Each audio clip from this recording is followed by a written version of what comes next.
While the age of exploration may have ended in the 17th century, the search for new trade routes to facilitate international trade has never really ended. The search for a northwest passage through the high Arctic connecting Europe and East Asia was the goal of many early explorers, but due to the harsh weather conditions and abundant sea ice, was never fully realized. That is, until recently. As a combination of reduced sea ice and improvements in shipping and navigation, this long sought-after passage has become much closer to reality.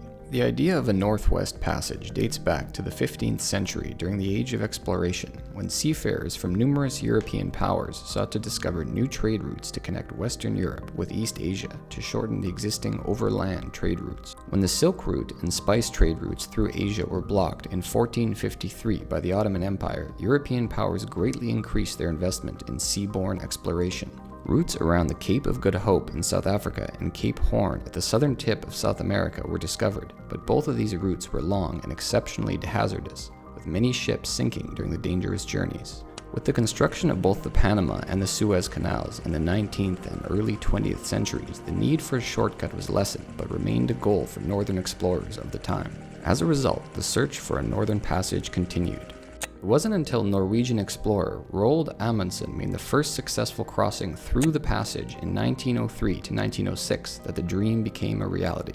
It took him and his crew of 6 men 3 years to successfully navigate the passage using a small 45-ton fishing vessel and hugging the coastline, proving that the route was indeed possible but certainly not viable for commercial shipping.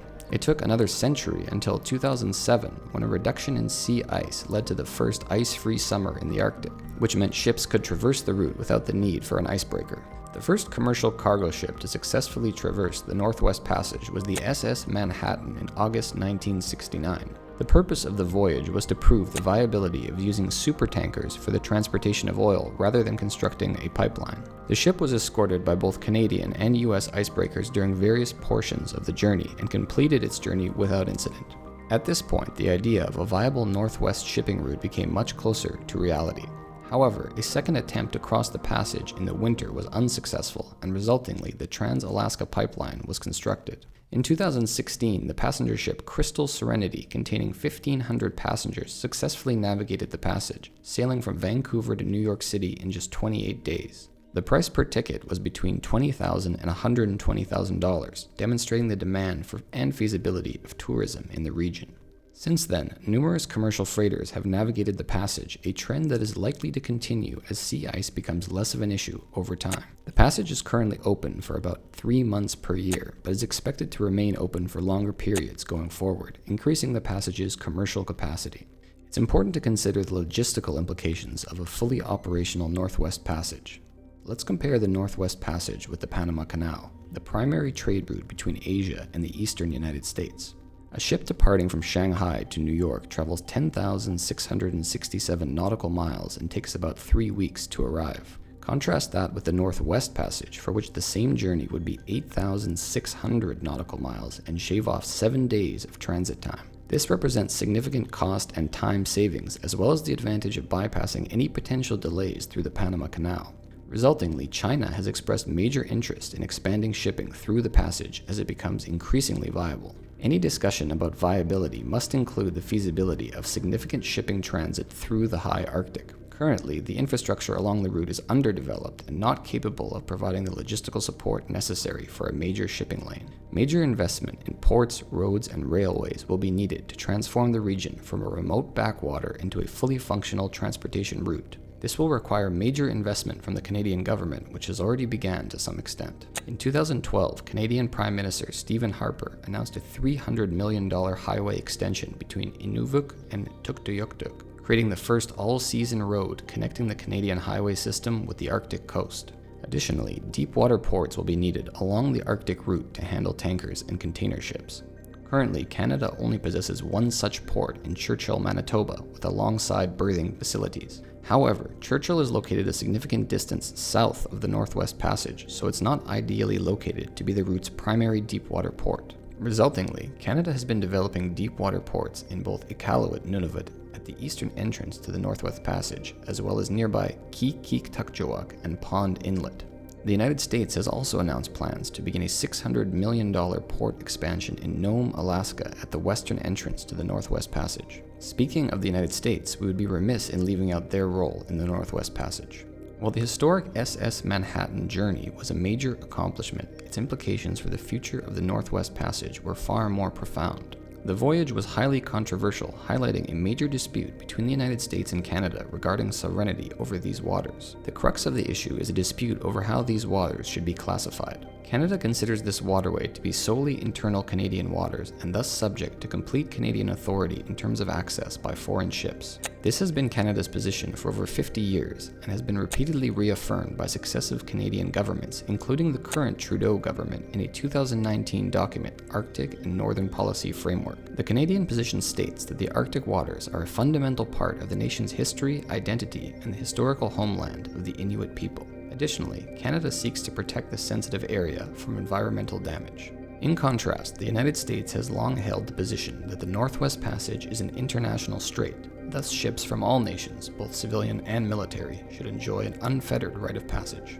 The U.S. position stems from its geopolitical stance on key waterways as vital for the mobility of American naval power and assets. Realistically, both nations have valid points in this dispute.